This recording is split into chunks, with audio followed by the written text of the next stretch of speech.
আসসালামু আলাইকুম রহমতুল্লাহ।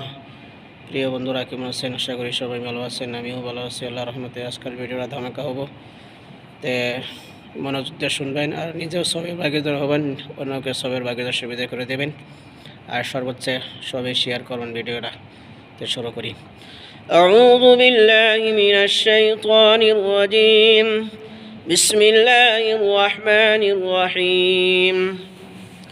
ألف لام ميم تلك آيات الكتاب الحكيم هدى ورحمة للمحسنين الذين يقيمون الصلاة ويؤتون الزكاة وهم بالآخرة هم يوقنون أولئك على هدى من ربهم وأولئك هم المفلحون ومن الناس من يشتري لهو الحديث ليضل عن سبيل الله بغير علم ويتخذها هزوا أولئك لهم عذاب مهين وإذا تتلى عليه آياتنا ولى مستكبرا كأن لم يسمعها كأن في أذنيه وقرا